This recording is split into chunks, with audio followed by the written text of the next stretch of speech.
I'm going to build a compost tea setup today. The first thing I did was I thought about the best place to situate the compost tea brewer. So just downslope this way is my Zone 1 garden and food forest. So I wanted to put the brewer upslope from the garden. That way I could gravity feed the compost tea. So the other thing about this spot that was pretty good was that it's really close to the water. And then there's also electric right around the corner, so I can run an aerator relatively easily. So what I did was I came in here and I leveled the site and put down some flat stones and then put down a couple of cinder blocks. So this is nice and level, and this will get some height for the barrel, and then also allow for me to put a jug underneath the spigot on the barrel if need be. I have a 50-gallon barrel here that I got for free. I'm going to cut the top off of it. Now some guys will tell you that they'll just want to cut like a square and then put their brew in there. I was thinking that I wanted to cut the entire top off because I wanted to be able to get in and easily clean out the inside in between uses. So I'm not sure 100% sure how this is going to work because I don't have a jigsaw. Ideally, you'd probably want to cut this with a jigsaw. All I have is a skill saw. So what I'm going to do is I'm going to go ahead and set this on its side, drill a hole in it to get it started.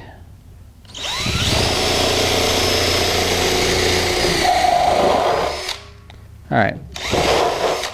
So drill a hole in it to get it started.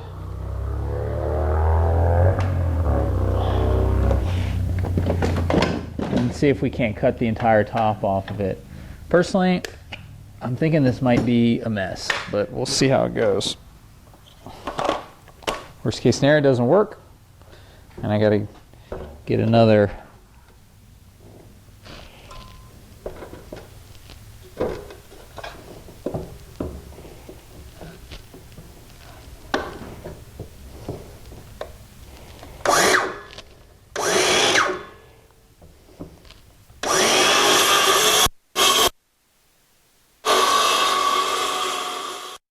That wasn't quite as awful as I thought it would be. I used a wooden blade on the skill saw, and it actually cut through plastic pretty good, left a ridiculous amount of plastic shavings to clean up.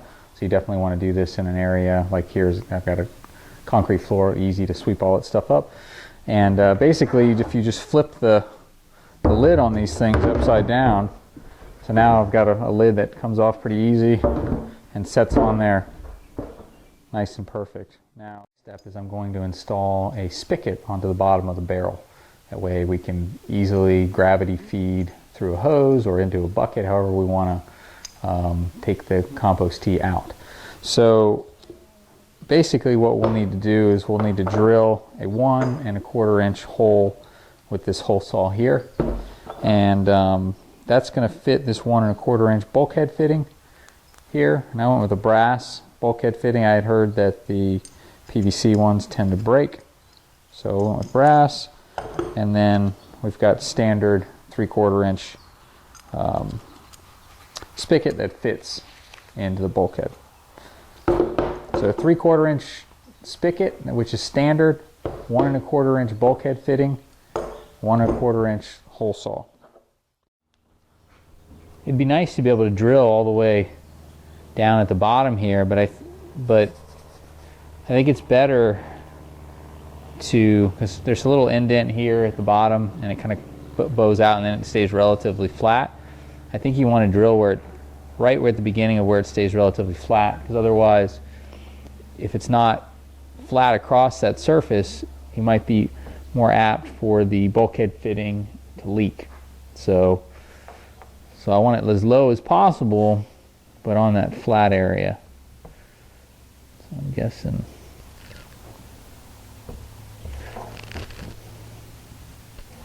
And the other thing is you want to be nice and flat.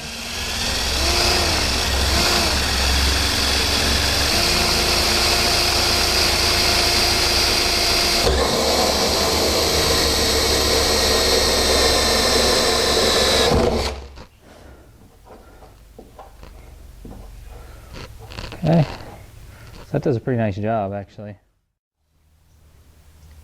The next step is to install the bulkhead fitting, and the bulkhead fitting is this.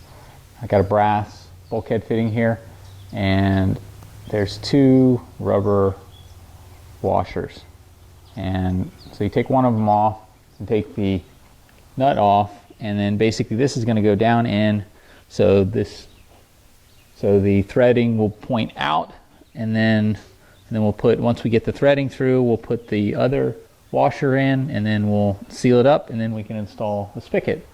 So sometimes, like the guys who make a real small hole on the top, they'll actually throw this down with a weighted string.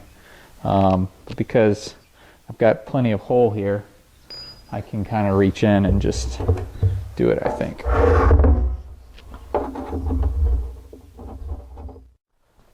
Go ahead and put the other one on.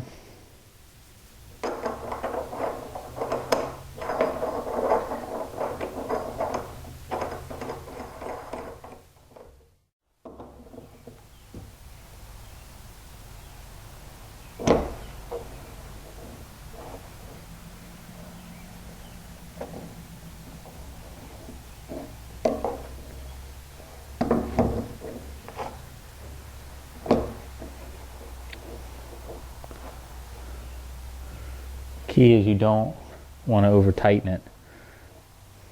So I'm not 100% sure if that's over tightened or not, but I'd rather under tighten and then have to come back and tighten it than over tighten and crack the barrel. Okay, so we have thread seal on. And we'll go ahead and screw this in.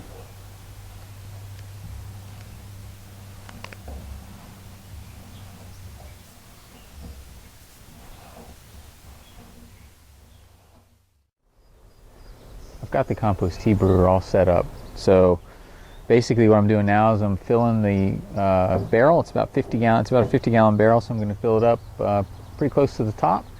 And a couple things to know: if you're using well water or rainwater, great, that's what you want to use. If you've only got city water, you're going to want to aerate it for 24 hours before you put your compost tea ingredients in. That's going to help to off-gas the chlorine. If you're using rainwater or well water like I have, then you'll want to aerate it about 20 minutes before we start putting the ingredients in. So once the barrel's done filling, we'll go ahead and put the aerator in and start aerating the water for about 20 minutes. This handy device here, it's basically just rigid plastic with tiny little holes in them, and it fits to a hose at the end, and this hose goes into an aerator, or to a pump, I'm sorry, and the pump's going to blow air through here, and there's tiny little holes on the bottom, and that's going to do a good job of aerating the water from the bottom up. And I got this from T-Lab, and I think definitely worth it. The other way to do it is do the same thing, except you might need a whetstone or something, a stone to hold it down, to hold your hose down at the bottom. So basically what we're looking to do is to aerate the water pretty vigorously. It has to really turn the water over. You can't just use like a bubbler for like a real small pond. I'm going to go ahead and put the plastic hose into the brewer, and this can be adjusted so it points this top, so you can point it whichever way you want it to.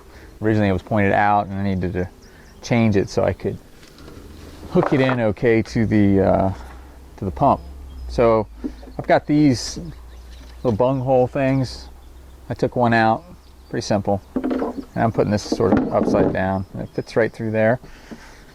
And then we've got this pump here. It's a 1268 gallon per hour. I think it's 72 watts. Yeah, 72 watt pump. So this was what the T-Lab recommended size-wise for a 50-gallon barrel. So it actually works pretty good. So this will give you an idea of sort of what an adequately aerated tea brewer barrel would look like. You can see it's 72 watts, There is the T-Lab hose that has the holes in it that's down in, and we've got, I put a little hook here because what ends up happening, I mean, it's not a big deal, but it kind of pushes up a little bit. We've got the well water aerated. It's been about 20 minutes or so. The next step is you're going to want to put your compost in. So I've got this mesh bag, and this also came from T-Lab. Bear in mind, I have no affiliation with them whatsoever. I just thought they had some neat stuff. And anyways, so this is basically a mesh bag. It's got a pretty tiny holes. I mean, it's pretty fine mesh here. So not something you would, I'm not sure how easily this would be to find, but I'm sure you could find it and duplicate it. And basically what you want is a good high quality compost. So I've got, you know, good crumbly, finished. You want to have the compost nice and finished. So the quality of the higher quality compost that you end up putting in the tea, the higher quality your compost tea is going to be. So it's really important that you have good quality compost. Vermicompost would be my top choice. Bag in the water.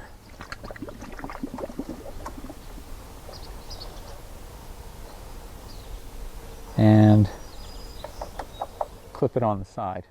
So we got the compost in, tea brewer put back together, aerator aerating, and what I did was I have this other hole too. I opened this other one up too, so I can put the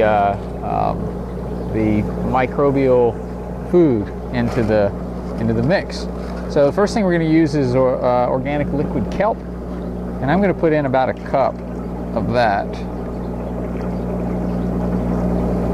So we're going to do about a cup of that, a cup of the organic liquid kelp, and we've got about 50 gallons of water. So this is a pretty simple recipe. There are no shortages of recipes, and you know, I think it's one of those things where you probably want to experiment, and you can probably try all sorts of different things, maybe use what you have access to. The other thing I'm going to put in is a cup of molasses.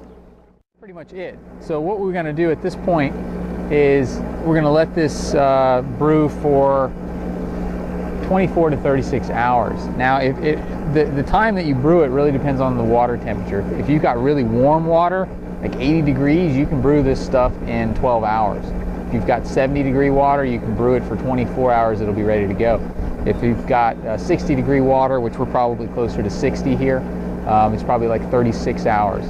If it's 50 degree water, you're probably looking at 48 hours. It's been about 40 hours, and I was supposed to brew for about 36 based on the water temperature, but I wasn't going to wake up at 5 a.m. to spray this out. But this gives you an idea of what it looks like when it's finished, and it smells earthy, smells good, doesn't smell rotten at all. If there's any rotten smell, it might have gone anaerobic, and you don't want to spray that on your plants.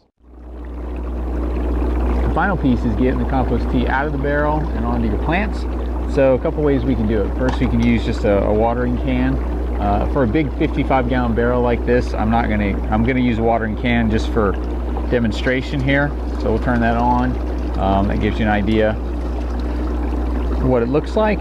But what I'm going to do is there's actually threaded on this spigot. It's actually threaded, so I can hook up my hose and gravity feed it downslope to my garden. So got some herbs here I'd like to give a little bit of compost tea boost to. Some rosemary, some thyme. I'd like to get the rosemary to grow a little bit better than what has been growing. I've got some oregano and parsley. Oregano's doing pretty well.